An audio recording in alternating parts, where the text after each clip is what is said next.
Fala galera, tudo bem com vocês? Eu espero que sim. Hoje nós vamos começar uma rotina de videoaulas que são direcionadas para o vestibular da UES. E aí nós vamos ver, conteúdos que são pedidos no vestibular tradicional da UES na primeira fase e também para aqueles alunos que vão precisar nas específicas da segunda fase. Então, o que eu vou tratar com vocês hoje é um conteúdo sobre ética medieval, pensando um pouco sobre como era o contexto da filosofia medieval e tratando-se um pouco de Santo Agostinho, porque no vestibular da UES sempre cai questões voltadas à época medieval. E aí, eu também vou passar para vocês, junto com essa videoaula, um anexo do conteúdo programado. E eu também vou passar aqui quais são as temáticas principais que caem no vestibular. Assim, galera, quando falo das temáticas principais, de filosofia, cai só tudo, quase tudo, na verdade. E aí, a primeira temática é sobre o nascimento da filosofia, que é onde especifica a questão da polis grega, o surgimento da filosofia, a diferença entre o discurso narrativo e o discurso argumentativo, aquela transição do mito para o logos. Em ética se trata nas visões dos pensadores, como Sócrates, Platão, Aristóteles, o estoicismo, o helenismo, o epicurismo, Agostinho, e entre outros também, tá? Vou anexar para vocês, junto com a videoaula, o documento que tem, os subtemas, dessas temáticas. Em filosofia política também se trata, o terceiro tema, trata sobre a teoria de justiça em Platão e Aristóteles, direito natural, a filosofia política em Maquiavel e entre outros, tá? Thomas Hobbes, Locke, Rousseau. E no quarto tópico é sobre estética e filosofia da arte, entender, na visão de Platão, vamos tentar ver nesse decorrer desse mês também aulas específicas para a questão da arte e para a questão da lógica e teoria do conhecimento, certo? Também, que é uma temática que pede muito no vestibular da UES. No vestibular da UES costuma cair questões voltadas à questão da ética medieval, na figura de Santo Agostinho, de Hipona. Entender um pouco sobre a teoria do livre-arbítrio, sobre a vontade, sobre a liberdade e a graça que ele fala, Então, assim, nós vamos ver um pouquinho sobre isso nessa videoaula, tá certo? Então, vai ser a temática de hoje, vai ser sobre a filosofia e o cristianismo. Voltada justamente a entender o período, entender como era na época medieval e também na visão do filósofo Santo Agostinho, certo? Que é a principal temática que cai na ética pedida, do vestibular tradicional da UES. O período medieval nós devemos compreender que foi a fase onde o cristianismo foi a religião que mais teve influência. Tanto que a Igreja Católica era tida como órgão supranacional, que tinha o poder acima até mesmo do poder do rei. Esse cristianismo ele começou no século I, era uma religião monoteísta que tinha crença em um único Deus, tinha base nos ensinamentos e na vida de Jesus Cristo, e o ser humano tinha como base o livre-arbítrio, o poder de escolha, que nós vamos ver em Agostinho.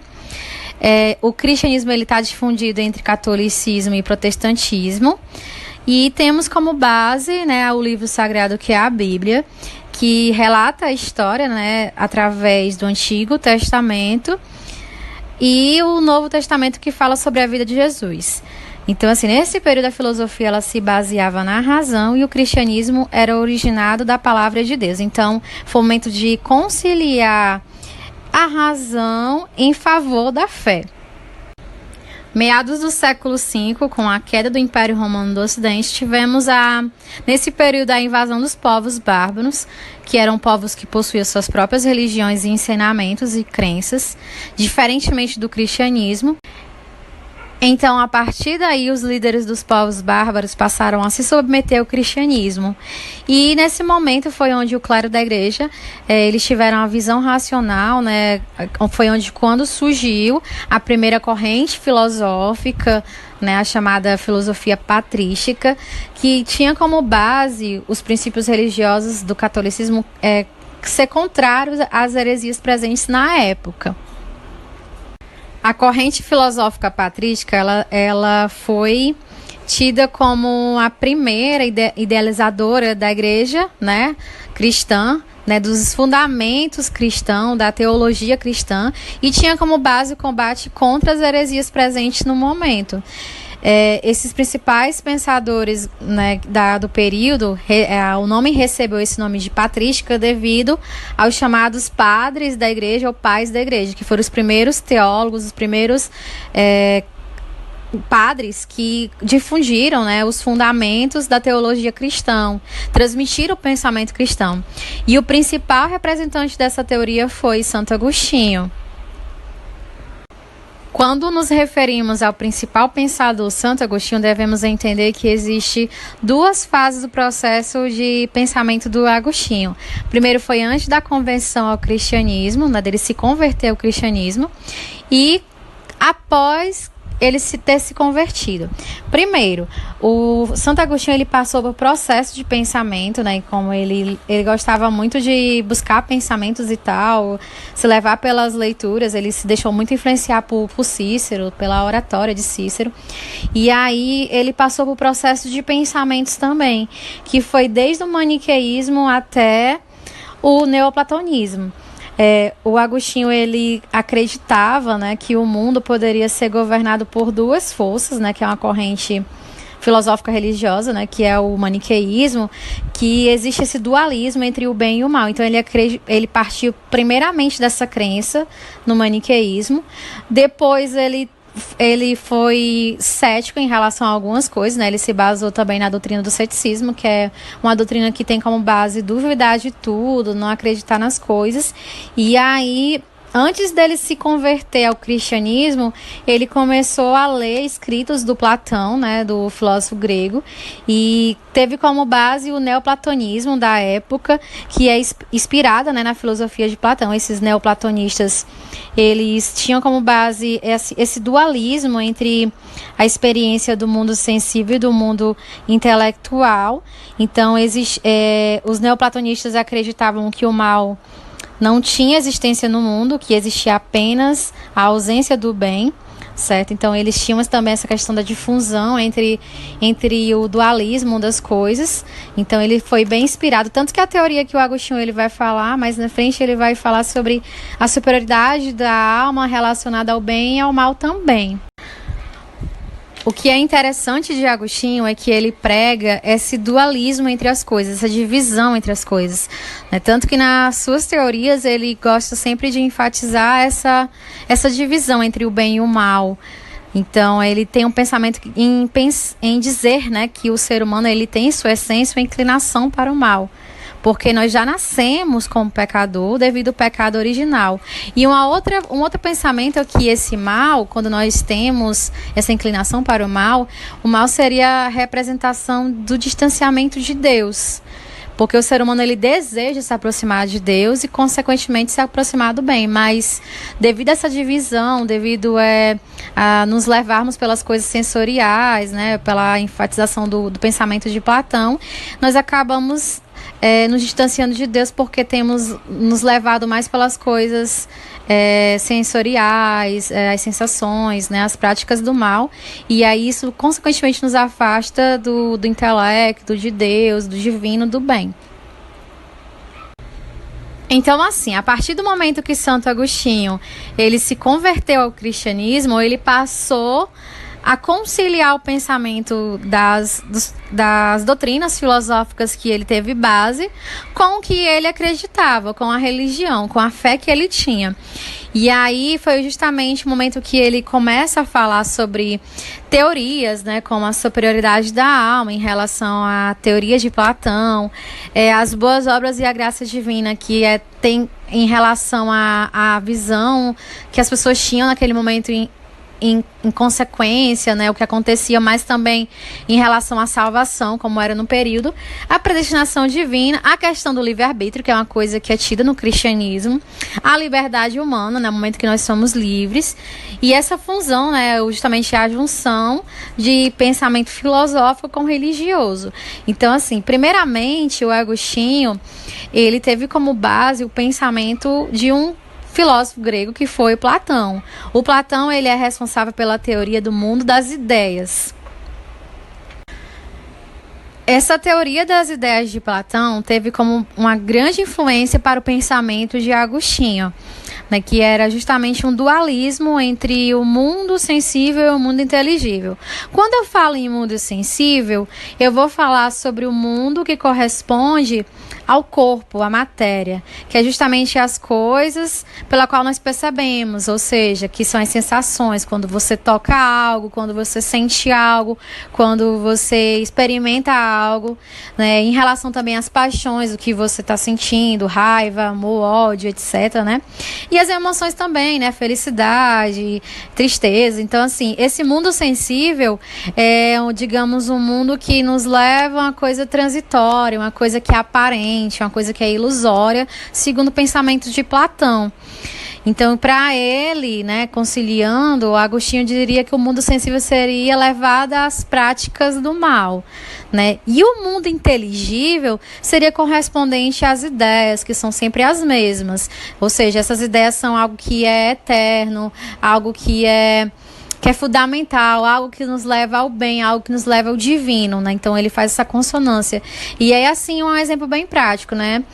Quando uma pessoa, por exemplo, ela é casada, né? Então ela acaba traindo. No intelecto dela, na racionalidade, no inteligível, aquela pessoa sabe que aquilo é errado, que é uma escolha errada, mas ela se deixa levar pelo mundo sensível, pelos sentidos, né? Pelas emoções, pelas paixões. Então isso acaba sendo o quê? Para o cristianismo isso é uma prática do mal, isso é um pecado, né? Então assim, as pessoas elas se deixam guiar pelas emoções, pelas sensações. E é onde ele coloca a questão de dizer que existe, né, segundo ele, uma supremacia do espírito sobre o corpo. Para ele, o ser humano deveria ser governado pelo intelecto, pelo espírito, né? Então assim, ele tentou fazer com que as pessoas pensassem dessa forma, né, que a prática de levar ao bem, de você ter práticas bondosas, práticas que não fossem pecaminosas, seria justamente colocar a superioridade da alma sobre o corpo, ou seja, o que você sabe o que é certo, né, a racionalidade sobre as sensações, as emoções e as paixões que nós sentimos. Segundo Agostinho, a alma teria sido criada por Deus, né, pelo divino, para reinar sobre o corpo. E quando a alma reinava sobre o corpo, sobre a matéria, sobre as sensações, sobre as emoções, isso levaria à prática do bem. Então, qual foi o momento que surge aí essa questão da liberdade para Agostinho? O pecador, ele utiliza, né, do livre-arbítrio, né, que é um poder de escolha, né? Cada pessoa recebeu esse dom divino de liberdade de escolha, e essa escolha ela pode ser feita entre ações certas e erradas, ou entre o bem e o mal, certo? Nós temos esse poder de escolha. E aí, no momento que o pecado ele utiliza desse livre-arbítrio, ele faz o contrário, ele coloca o corpo governando a alma, que é o momento onde as pessoas se deixam levar pelas sensações, pelas emoções e pelas paixões, né? Ou seja, é quando o pecador ele realiza desejos, né, pecaminosos, coisas que pecam, né? E aí nesse momento ele coloca que isso leva o homem a uma submissão, né? A alma estaria saindo que seria eterno, que levaria ele para a salvação, né? Algo que levaria para uma felicidade eterna dessa alma, para uma coisa transitória, que no mundo aparente, né? Por exemplo, eu gosto de fazer determinada coisa, me deixo guiar pelas sensações, por raiva, por ódio, né? Pelos desejos sexuais, pelo pecado de comer demais, né? São exemplos práticos, assim, que levam às coisas transitórias. Então, alguns pecados, que são muitos dentro do cristianismo, acabam levando o corpo a ser submisso a isso. Então, o pecado, ele utiliza do livre-arbítrio, né? Ele acaba deixando o corpo guiar a alma, sabendo, na consciência, né, no intelecto, na razão, que algumas escolhas são erradas. E, consequentemente, são escolhas maldosas. Para ele, a liberdade estaria na harmonia das nossas ações com a vontade de Deus. Então, ser livre é servir a Deus, certo? Na concepção dele. Então, o pecado é quando nós nos deixamos levar pelos sentidos. E quando nós nos deixamos levar pelos sentidos, nós teríamos uma escravidão, certo? Nós seríamos escravos desse pecado. Duas outras coisas que são importantes entender é sobre as boas obras ou graça divina, que leva até a teoria também da predestinação divina. Quem segue a trilha do pecado, né, quem se deixa levar pelos sentidos, né, segundo o Agostinho, só consegue retornar aos caminhos de Deus mediante a vontade, né, o esforço pessoal que a pessoa coloca, né, nas suas ações, e também pela graça divina. Mas o que seria essa graça divina? Essa graça divina é concedida pelo divino, né, por Deus, pelo Deus cristão, o judaico, né? E essa graça seria somente aos predestinados. E por fim, tem uma teoria que é da predestinação divina, né, que o Agostinho ele trabalhou assim dentro do pensamento teológico, filosófico dele, relacionado à superioridade da alma, em consonância com boas obras, né, o livre-arbítrio, a liberdade humana. Mas aí dentro disso tem uma questão da graça divina aos predestinados, que a predestinação divina foi uma doutrina adotada por alguns ramos da Reforma Protestante. Ela foi tida em partes como uma heresia, né? E era onde se referia a salvação de uns e a condenação de outros, né? O Agostinho ele se colocou contra, principalmente a teoria de Pelágio, que Pelágio ele falava que a predestinação divina era justamente que o ser humano ele poderia ter a boa vontade e as boas obras, né, as suas ações, como necessárias para a salvação individual. Então isso colocava um enfoque ao período do período grego, né, da Grécia Antiga, onde o ser humano ele não tinha tanta importância a questão do divino, das escolhas divinas. Existia uma autonomia, né, na moral grega.